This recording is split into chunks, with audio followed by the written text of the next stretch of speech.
In this video for section 7.3, we're going to talk about the normal distribution. The normal distribution is a very widely used probability model, and it has a lot of real-life applications. It's described by two parameters, the mean and the standard deviation. So as you remember, when we talked about the binomial distribution, we always inputted the number of trials and the probability.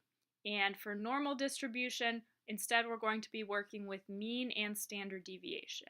So those are always going to be given to us in the problem.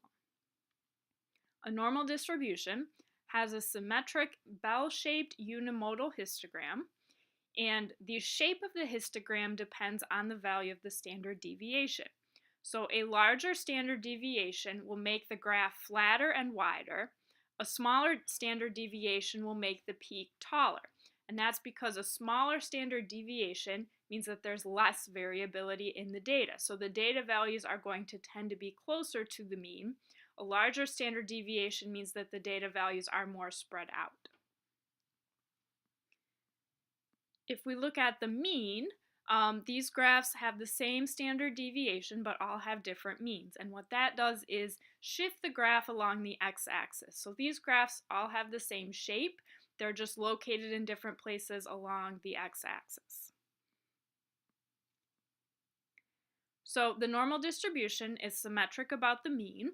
The mean and median are equal because it's a symmetric distribution. And the highest point is at the mean. The total area under the curve is 1, and the mean splits that area in half. So half of the area, or 0.5, is going to be to the left of the mean, and half of the area is going to be to the right of the mean. And again, that's because it's symmetric. We have a special type of normal distribution called the standard normal model, and that's when we have the mean equal to 0 and the standard deviation equal to 1. And this should look familiar to you from the empirical rule section that we did earlier. So there's a relationship between area and probability because the total area under the normal curve is equal to 1. And so the area under the graph represents the probability of observing a value in that interval. So we're going to do an example here. It says a study found that consumers spend on average $21 per week in cash without being aware of where it goes. Assume that the amount of cash spent is normally distributed and that the standard deviation is $6. What is the probability that a randomly selected person spends over $25? So I'm going to open up Minitab, and we're going to use the same probability menu that we used for the binomial probabilities. So I click on probability, distribution plot, and display probability. And then now I'm using the normal distribution, so I don't need to change that, but I need to enter the mean and the standard deviation. So in this problem, my mean was $21 and my standard deviation was 6.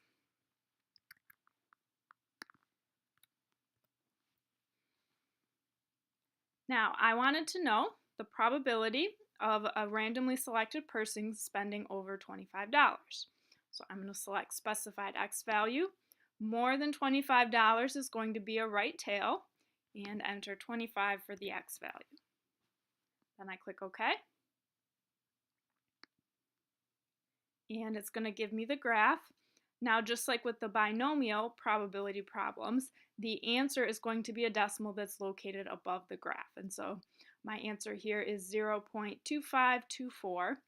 So that's telling me that about 25% of people spend over $25 per week without realizing where it goes.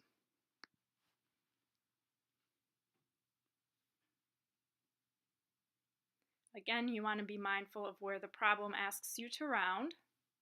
So that would be rounding to 4 decimal places. Question 2, above what value are the highest 10% of spenders?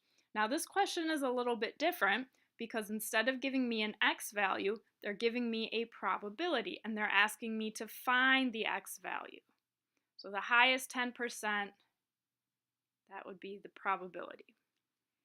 So I'm going to do this again in Minitab.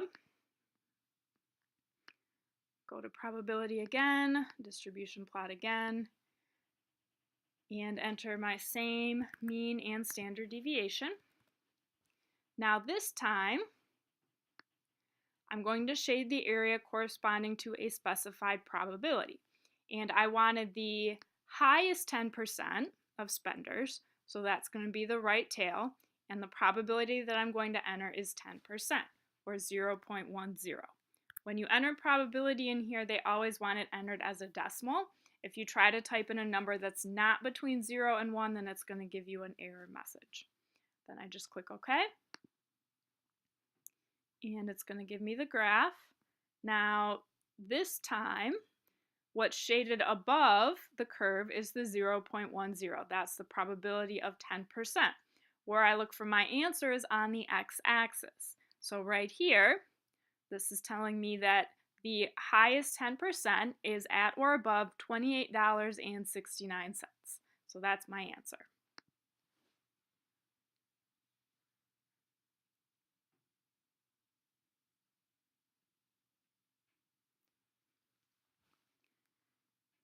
Question 3 says to estimate the interquartile range of spending.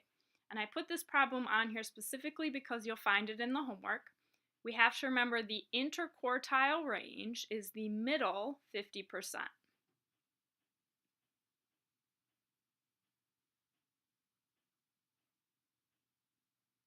So that's the first thing that I need to be aware of. Now, when I'm entering this into Minitab, the middle values are a little bit tricky to figure out. The right tails and left tails are usually pretty straightforward, but for the middle, what you have to do is you have to figure out how much would go on both sides. So I'm going to start with the same process, enter my mean, enter my standard deviation, and then this is going to be a specified probability because they're giving me the probability, the 50%, and they want me to find the x values.